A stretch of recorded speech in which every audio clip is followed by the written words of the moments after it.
बात है, गंडापुर साहब की कुर्सी खतरे का शिकार हो गई है। आज इमरान खान साहब ने गंडापुर साहब से खैबर पख्तूनख्वा के अंदर जो पार्टी की सदारत है वापस लेके इसे जुनेद अकबर साहब के हवाले कर दिया है। और ये जुनेद अकबर साहब कौन है? ये आतिफ खान साहब का ग्रुप के अंदर शामिल है। और आतिफ खान साहब कौन है? आतिफ खान साहब पाकिस्तान तहरीक इंसाफ की चीफ मिनिस्ट्री के लिए बाकायदा उम्मीदवार हैं। खैबर पख्तूनख्वा के साथ इनका ताल्लुक है और 35 MNAs और MPAs इनके पास हैं। यानी MNAs और MPAs अगर मिलाए जाएं तो 35 के करीब जो हैं वो आतिफ खान साहब के पास हैं। और आतिफ खान साहब की गंडापुर साहब के साथ बिल्कुल नहीं लगती। और जब गंडापुर साहब बुशरा बीबी के साथ इस्लामाबाद के ऊपर चढ़ाई कर रहे थे तो उस वक्त भी आतिफ खान साहब ने इनको हाथ नहीं पकड़ाया था, बल्कि ये डिस्टेंस में रहे। और इससे पहले जब बीबी वहाँ पे पेशावर के अंदर मीटिंग्स कर रही थी तो उस वक्त भी आतिफ खान के ग्रुप ने इन्हें ज्वाइन नहीं किया था, वो एक साइड पर रहे। और उनका ये कहना था कि ठीक है, गंडापुर साहब के ज़रिए आप इंकलाब लाना चाहते हैं तो आप ये इंकलाब ले आएँ। और उसके बाद जब वो इंकलाब नहीं आया तो फिर आतिफ खान साहब और जुनेद अकबर साहब जो ज़ाहिर है जो एक ग्रुप है उसकी तरफ इमरान खान साहब ने देखना शुरू कर दिया। इस दौरान इमरान खान साहब को ये बताया गया कि शेख वकास अकरम साहब, जिन्हें आप पब्लिक अकाउंट्स कमेटी का चेयरमैन बनाना चाहते हैं, वो भी गंडापुर साहब के साथ मिले हुए हैं। बल्कि खान को यह भी पता चला कि पार्टी के मैक्सिमम लोग जो हैं वो गंडापुर साहब के पास चले गए हैं। अब सलमान अकरम राजा साहब जो हैं वो भी गंडापुर साहब को प्रमोट कर रहे हैं। गंडापुर साहब उनकी तारीफ करते हैं, ये उनकी तारीफ करते हैं। फिर यह भी पता चला कि गंडापुर साहब ने गौहर खान साहब को भी अपने कंट्रोल में कर लिया है। अब गौहर खान साहब भी वही जुबान बोल रहे हैं जो गंडापुर साहब बोल रहे हैं। और फिर इमरान खान साहब को यह भी बताया गया कि जो गंडापुर साहब का मुखालिफ ग्रुप है वो बहुत तगड़ा हो चुका है। और अब अगर इमरान खान साहब ने उनकी तरफ तवज्जो ना दी तो गंडापुर साहब के साथ साथ पार्टी भी खैबर पख्तूनख्वा से मुकम्मल फारिग हो जाएगी। और वो लोग दुरुस्त कह रहे हैं। फिर इमरान खान साहब को यह भी बताया गया कि जनाब खैबर पख्तूनख्वा के अंदर करप्शन जो है इंतहा को छू रहे हैं। बल्कि इमरान खान को यह इतला की गई कि जो भी वहां पे डेवलपमेंट के काम होते हैं उसमें पहले से ही 10% वसूल कर लिया जाता है।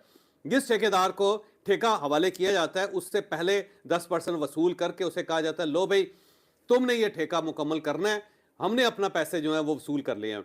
तो बल्कि वहां पे 10% की एक ऐसी जबरदस्त किस्म की स्कीम चल रही है कि कोई भी काम हो तो 10% आप पहले अदा करें और उसके बाद फिर आप वो स्कीम अपने हाथ में कर लें। मैं ये नहीं कहता कि ये सब कुछ गंडापुर साहब कर रहे हैं, बल्कि एक इंप्रेशन दिया जा रहा है कि इसके पीछे गंडापुर साहब हैं। हो सकता है जब तहकीकात हो तो पता चले कि गंडापुर साहब बिल्कुल बेगुनाह हैं और ये एक महज प्रोपेगेंडा है जो गंडापुर साहब के खिलाफ किया जा रहा है। हो सकता है ऐसा ही हो, लेकिन ये एक इंप्रेशन क्रिएट किया जा रहा है कि खैबर पख्तूनख्वा के अंदर जो भी काम हो उसमें 10% पहले वसूल किया जाता है। और ये बाकायदा एक फार्मूला बना के, एक पूरी रिसर्च रिपोर्ट बना के इमरान खान साहब के हवाले भी की गई है और एक इंप्रेशन क्रिएट किया जा रहा है पूरे मुल्क के अंदर। हो सकता है इसके पीछे वफाकी गवर्नमेंट हो, लेकिन ये अभी एक हकीकत है जो खैबर पख्तूनख्वा के अंदर चल रही है कि यहाँ पे जी कोई भी काम आपने करवाना हो तो 10% आप पहले अदायगी कर दें, उसके बाद काम आपका हो जाएगा। तो ये भी इमरान खान साहब को बताया गया है। इस दौरान अगर आपको याद हो तो चंद दिन पहले शेख वकास अकरम साहब के बारे में इमरान खान साहब ने कहा था कि वकास अकरम साहब से पूछें कि वो पार्टी के तर्जुमान हैं, क्या वो पार्टी के इतलात व नशियात सेक्रेटरी इतलात व नशियात हैं, या फिर वो गंडापुर साहब के तर्जुमान हैं और गंडापुर साहब के सेक्रेटरी इतलात व नशियात हैं। ये बल्कि मैसेज दिया गया था इमरान खान साहब की तरफ से जेल से और फिर शेख वकास अकरम साहब तक ये बात पहुंचाई गई। बल्कि इस दौरान बड़ी दिलचस्प बात है कि ये जो बात है ये फैसल चौधरी साहब ने बताई थी और फैसल चौधरी साहब को इमरान खान साहब ने कहा था। और उसके बाद शेख वकास अकरम साहब ये चाह रहे थे कि फैसल चौधरी साहब इसको अनाउंस करें और ये बताएं कि इमरान खान साहब ने ये मैसेज दिया है। लेकिन फैसल चौधरी साहब से जब शेख वकास अकरम साहब ने पूछा तो उन्होंने कहा कि भाई जो मैसेज था वो मैंने आपको प्रोवाइड कर दिया, आपको पहुंचा दिया, लेकिन मैं इसे पब्लिकली अनाउंस नहीं कर सकता। उसकी बुनियादी वजह यह है कि मैं अगर पब्लिकली अनाउंस करूंगा तो इससे फिर पार्टी की सुबकी होगी और आपकी सुबकी भी होगी। लेकिन शेख वकास अकरम साहब ये चाह रहे थे कि फैसल चौधरी साहब अपने मुंह से इसका इजहार करें कि जी इमरान खान साहब ने कहा है कि शेख वकास अकरम साहब जो हैं वो पार्टी के तर्जुमानी नहीं कर रहे, बल्कि वो तर्जुमानी कर रहे हैं गंडापुर साहब के। लेकिन एक्चुअल यही हुआ था कि इमरान खान साहब ने ये कहा था कि जाके मैसेज दें और उससे पूछें शेख साहब से कि शेख साहब, भाई साहब आप पार्टी के तर्जुमान हैं या फिर आप गंडापुर साहब के। फिर इमरान खान साहब को यह भी बताया गया कि गौहर खान साहब जो हैं वो गंडापुर साहब के साथ जुड़ चुके हैं और जो गंडापुर साहब चाहते हैं वही अब गौहर खान साहब चाहते हैं और जो गौहर खान साहब चाहते हैं वही गंडापुर साहब चाहते हैं। और इसकी एक मिसाल ये दी गई कि जब इनकी इस्टेब्लिशमेंट के साथ बात हुई थी 24 नवंबर से पहले, तो गौहर खान साहब को ये कहा गया था कि इमरान खान साहब को राजी करें कि संजानी में जाके बैठ जाएं, और ये सारा फार्मूला जो था वो गौहर खान साहब ने गंडापुर साहब को दिया था, गंडापुर साहब ने गौहर खान साहब को दिया था। बल्कि गंडापुर साहब तो मुकम्मल तौर पे तैयार बैठे हुए थे कि इस साइड से अनाउंसमेंट हो और वो बीबी को और इस सारे प्रोटेस्ट को लेकर संजानी में जाके बैठ जाए। लेकिन फिर ज़ाहिर है बीबी नहीं मानी और उन्होंने कहा कि नहीं, हम हर सूरत डी चौक जाएंगे। तो उसके बाद ये प्रोजेक्ट जो था वो ऑलमोस्ट नाकाम हो गया, ये मामला आगे नहीं बढ़ सका।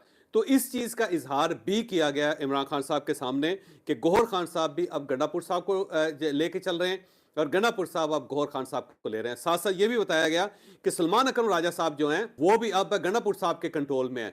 बल्कि शेर अफजल मरवत साहब के साथ सलमान अकरम राजा साहब की ठीक ठाक किस्म की लड़ाई हो गई थी, और इतनी ज़्यादा लड़ाई होगी कि दोनों ने फैसला किया कि वो एक दूसरे के सामने नहीं बैठेंगे। लेकिन गंडापुर साहब ने जब सलमान अकरम राजा की सुलह करवाई शेर अफजल मरवत साहब के साथ, तो वो सुलह हो गई, क्योंकि अब सब कुछ गंडापुर साहब के कंट्रोल में है और ऐसा लगता है कि वो पूरी पार्टी को कंट्रोल करना चाहते हैं और अपने ग्रुप को आगे बढ़ा रहे हैं। तो इसमें फिर इमरान खान साहब ने ज़ाहिर है फिर नोटिस लिया।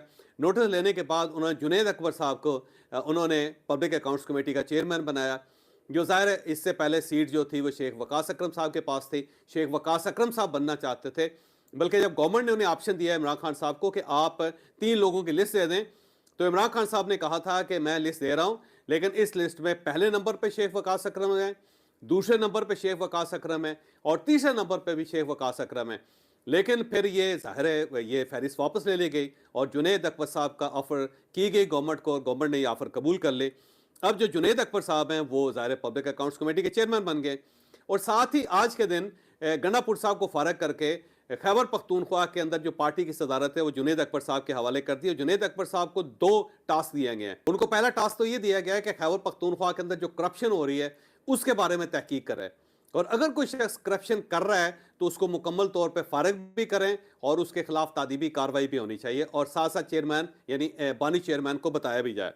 और साथ उन्हें ये टास्क भी दिया गया है कि अगर गंडापुर साहब की परफॉर्मेंस बेहतर नहीं है तो इनकी जगह अगर नया चीफ मिनिस्टर आ सकता है तो वो आने दें, उसमें कोई हर्ज नहीं है। तो मुझे लगता है कि आने वाले दिनों में हो सकता है आतिफ खान जो है वो नए सीएम हो खैबर पख्तूनख्वा के अंदर, क्योंकि वो उनका धड़ा भी तगड़ा है और साथ साथ वो थोड़े से मॉडरेट भी हैं, गवर्नमेंट के साथ वो मामलात को सेटल भी कर सकते हैं। तो एक नई डेवलपमेंट खैबर पख्तूनख्वा के अंदर हो रही है। साथ साथ इमरान खान साहब ने आज गवर्नमेंट को दोबारा ऑफर कर दिया है